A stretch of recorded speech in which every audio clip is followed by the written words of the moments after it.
Hello everyone, and welcome to Story of Arknights. In this episode, we're going to cover episode 3 of Main Theme, which is also the final episode of Main Theme's Act Initium Hours of an Awakening, Stinging Shock. Let's begin. After the events at the end of episode 2, Rhodes Island regroups with LGD, where they learn that Misha has been kidnapped by W. Amiya presses Chen for more information on why Misha is so important to both Lungmen and Reunion. She finally badges and discloses the information about her father. She says they don't know how much Misha knows, but they suspect Reunion wishes to use any knowledge she might possess to control the pneumatic city machinery inside Chernobog. Chen takes responsibility for losing Misha and decides to clear out the vicinity of any Reunion troops with her LGD squad. After that, she asks one of her underlings about the questioning of a Reunion member they've been holding captive for a few days. As it turns out, that member is none other than Faust. He doesn't badge, keeping absolute silence. Chen instructs to make him talk no matter how.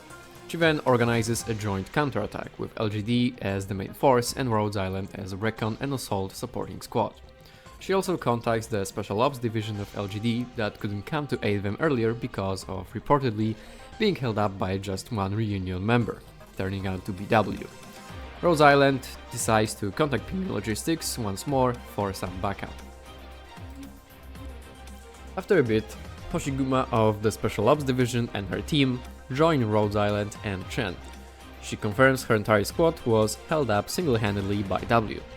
We learn that Chen praised Rhodes Island and her before, but what's important right now is that Penguin Logistics operators have located Skullshatter's forces and confirmed that Misha is among them.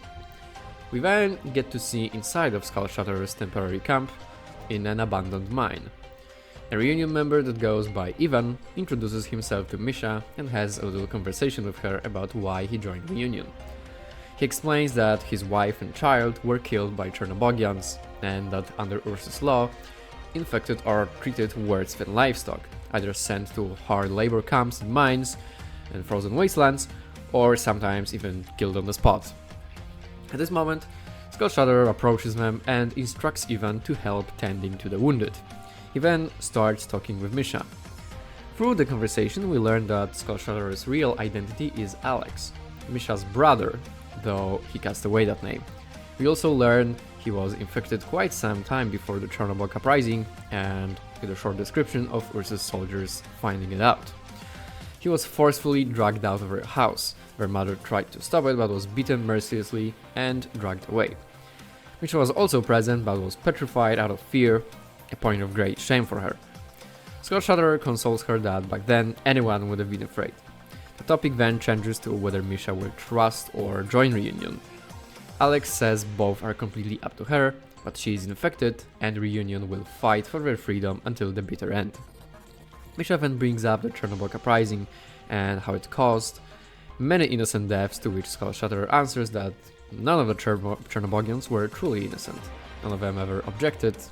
The quarantines meant to detain infected to the labor camps, and while two of Reunion's leaders used to work for Ursus and did report that some people stood against the government to help infected, none in Chernobog did, and so it deserved to be destroyed. Misha then brings up Rhodes Island, another organization trying to help infected, but Skullshatter has none of it, considering Rhodes Island traitors to their cause, slaying his comrades and fellow infected. Misha simply says she understands and that he's been through a lot. At this point we see the moment Exusia spots their camp. She was able to get here so fast thanks to not coming back to Penguin Logistics office directly after the last operation. She is instructed by Texas to send their likely escape routes and bearings directly to Amiya. She then begins moving in on the camp sentries. Exusia and Texas cause a big commotion in the camp, while Rhodes Island closes in on their location and begin their fully organized assault as well. In the meantime, Skullshatter is teaching Misha to use firearms, which in the world of Arknights require Originium arts to use. He first shows her how to fire the guns and then how to use arts by making her hold an Originium shard and channel arts through it. He is overjoyed to learn Misha seemingly possesses very similar abilities to him, due to being his sibling. At that moment, Skull Shatterer gets the report of Rhodes Island's raid on the camp. Misha tries to convince him to try and talk with them, but he doesn't accept that because they are slaughtering his comrades as they speak, and as I said before, he considers them traitors to the infected. He goes out and asks W to protect Misha for him. She proposes a plan of her own. Skull Shatterer will set up an ambush at the entrance to the mines, and while being supported by casters from W's squad, will launch a surprise attack with the goal to kill Doctor to incapacitate Rhodes Island's chain of command and get the upper hand. Skull Shatterer accepts the plan and moves into position. In the meantime, Rhodes Island reaches a plain in front of the camp and regroups with both Penguin Logistics and LGD. Chen orders Hoshiguma to stay with Rhodes Island as backup and leads her squad to cut off Reunion's escape route. Franca and Liskarm grow very suspicious of the emptiness and the terrain around them and decide to get on a high ground in order to scout the perimeter. On the way there, they are ambushed by a Reunion squad, but they are anticipating the attack, so they handle it well. The squad is led by a Sarkas Centurion, a battle-hardened Sarkas mercenary. Amiya is rather shocked to see one here and wonders about the implications. Liskarm is curious about Amiya's reaction, but the Countess girl is unwilling to share sensitive information like this in front of LGD and says she will explain later. The battle commences. After handling the Centurion, it turns out it was just a distraction, and suddenly they hear footsteps underneath them and the ground explodes from a grenade launcher shot.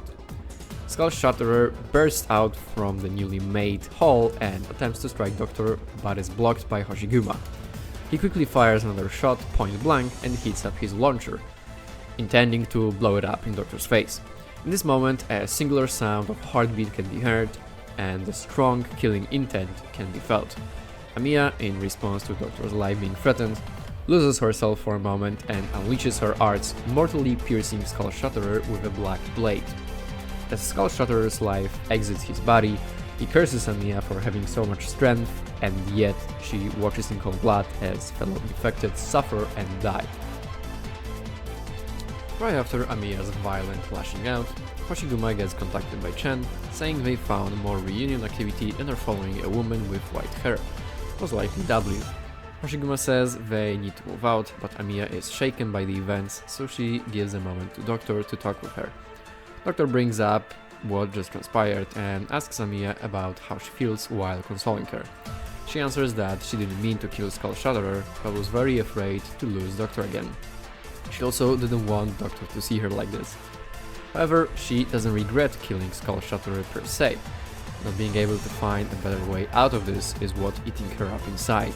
Doctor answers that at least she protected them, to which she says that she understands her duty and that no matter what she becomes, she will always protect them. With this, the conversation is over as some Reunion troops decide to charge in to retrieve Skull Shatterer's body. They attack Hoshiguma, who is standing in the way. Rhodes Island tries to move in to support her as W appears and also attacks her. As the fight continues, Amiya decides to focus on Operator's safety and let Reunion reach their objective. Chen and her LGD squad reach the battle's location as well and surround W, who's still attacking Hoshiguma. When surrounded, she throws a phone to Amiya, says her job is done, throws a flashbang and flees. On the other side of the phone is Misha. Misha, seeing all the infected suffering in Reunion, talks about how when Alex was being taken from their home, she turned away and hid in her room, how all the Chernobygians despised and mistreated the infected, and how they, including herself and her father, deserved Reunion destroying their home, seeing this as karmic justice. She accepts being infected and is determined to fight for them with Reunion. Amiya is heartbroken by the sudden radicalization of the Russus girl and desperately tries to convince her to come back and join Rhodes Island, but Misha simply apologizes and hangs up. Amiya is distraught by this, but Chen brings her back to the current events by saying they have to act now. She proposes moving into the mines. Amiya objects, saying W most likely rigged it with traps. She suggests splitting LGD and Rhodes Island so that their forces aren't as concentrated.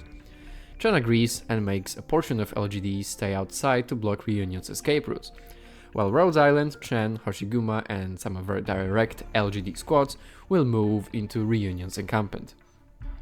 Amiya also has Franka and Liskarm go with Hoshiguma, as the area she's going to cover is most likely going to have some enemy casters. Meanwhile, inside Reunion's camp, some members are desperately trying to save Skull Shatterer, lamenting Mephisto isn't here, as his arts could heal him. Apparently he has some other operation he is attending to. W is also present, saying it wouldn't change anything as the guy doesn't care about his comrades anyway.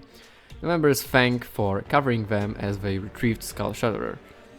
They also agreed to cover her escape back to Chernobog as long as she protects Misha. In that moment, the Ursus girl appears and asks for some alone time with Skull Shatterer. Everyone but W leaves. The Sarkaz taunts Misha, saying everyone present will die and how many people already died because of her. This makes Misha rather mad. W says that she can still retreat with her, as Rhodes Island and LGD will be here any moment now. Then she leaves. Misha begins a monologue overlooking Skull Shatterer's body about how if he was here, he would protect them all and that she'll bring him back to life, carry on his legacy. Rhodes Island and the LGD move in from different angles and display their combat prowess, breaking through many Reunion troops. They rendezvous at the central point of the camp and keep fighting Reunion forces that try to cover W and Misha's retreat. Franka tries to look for Misha around the camp, but can't find her anywhere. Suddenly, an explosion occurs, and from the smoke, Skull Shatterer emerges once more. Amiya immediately recognizes what's going on. This Skull Shatterer is actually Misha. Other Reunion members rejoice in this miraculous comeback of their leader, and their morale increases immensely. They have no idea it's not Alex behind the mask. Skull Shatterer tells them to retreat and that she will take care of everything here, but they insist on staying because they made a promise to go back to Ursus together, and so they stay by her side. The battle commences. Skull Shatterer is determined to save everyone in Reunion and fights with everything she has. Hoshiguma offers Reunion to surrender, but because of their previous experiences, mostly in Ursus, where even surrendered infected were executed and nothing but hate exists between them and healthy people, they don't believe them and keep fighting. Misha attempts to create an opening for surrounding the joint Rhodes Island LGD squad, but Chen and Hoshiguma organize a bold charge forward to counteract it. Amiya is stunned by the prospect of fighting Misha and lost asks Doctor what she should do, to which they simply answer that she knows what should be done. Seeing her hesitation, Chen says that from now on she should see all of Reunion as her enemies, that life is unfair this way and that if she wants to hate someone she should hate her. With that, she initiates the final attack. And so the battle is over. Misha lost. Amiya takes off her mask while Chen gets sentimental, talking about how power and desire beget madness and depravity. Chen tries to give Amiya some words of comfort. She first says that if she keeps this mask, soon her room will all be filled with stuff like this. All people must bear the consequences of their actions. If Reunion is willing to listen, she can do everything she can to help, but if not, she shouldn't hesitate. Misha didn't do any evil, she simply made a choice. Amiya laments that it had to end like this. Chen answers that when one gets infected, their life is no longer their own, and that while Rhodes Island thinks those on the wrong path can be redeemed, most can't afford that line of thought, including LGD. Amiya emphasizes she wants to break the cycle of hate, but doubts her ideals if everything will end like this. She thinks that the only way of breaking the cycle, other than finding the cure for oripathy, is to put an end to the hatred itself, not an easy task by any means. Chen answers that mercy comes at a cost. Rhodes Island can do many things that LGD can, but at the same time, accepting infected and helping people through benevolent methods is something only Rhodes Island is willing to do. She finishes the line of thought by saying that if she wishes to fill the room with masks like this, to honor the memories of the fallen, so be it. She already decided to bear this burden, so now she should accept the consequences. Amiya thanks her. Lastly, Chen says LGD will clean up the scene and then get in contact with Calcite. The final scene of this episode is W ominously talking from the shadows about how people have unexpected ways to intertwine with each other and that she's looking forward to what the future has in store. This marks the end of episode 3. Now, summary. The joint forces of Rhodes Island and LGD go into the wildlands between Yan and Ursus to pursue Reunion and recover Misha. On the way, they're joined by another LGD squad led by Inspector Hoshiguma. Meanwhile, Misha reunites with Skull Shatterer, who turns out to be her long-lost brother Alex, taken away years ago by an infected patrol in Ursus. As Rhodes Island closes in on them, he goes out to fight them, despite his sister asking him to try and find a way to avoid fighting Rhodes Island. W tells him that the easiest way to defeat them is by taking out Doctor, their field commander and most skillful tactician. The battle commences, and thanks to W's mercenary support, Skull Shatterer ambushes Rhodes Island's backline and goes in to strike down Doctor. In a panic, Amiya unleashes her arts and pierces through Skull Shatterer's heart, killing him on the spot. Reunion troops rally and retrieve his body. Rhodes Island and LGD temporarily retreat as well. Misha mourns her brother and makes a call to Amiya saying she decided to side with Reunion in order to atone for not helping infected in Chernobog back in the days, and that she will bring retribution against their oppressors. The joint forces resume their attack, and when they gain a big advantage, Skull Shatterer appears again. Only this time it's actually Misha posing as him. This appearance boosts Reunion's morale, and they fight with their full strength once more. Amiya is heartbroken. She never wanted to fight Misha and infected in general. Seeing this hesitation, Chen says that from now on she should see all of Reunion as enemies and orders a final attack to finish Reunion off. Misha and Skull Shatterer's squad get completely wiped out. Amiya laments this outcome. She thinks it's a tragedy that should have been avoided at the beginning, and starts doubting whether Rhodes Island is truly in the right if they ended up having to kill all of these infected. Chen, trying to comfort her, says that it was because Reunion was unwilling to cooperate that their deaths were necessary. Every choice has a consequence.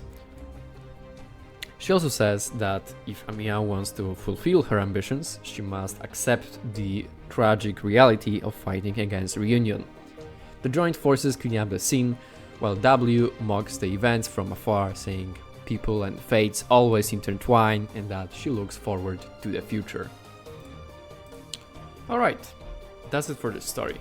I hope you enjoyed my video on it, and if you did, a like or subscription would be greatly appreciated. Anyway, thank you very much for watching, and I'll see you next time. Bye!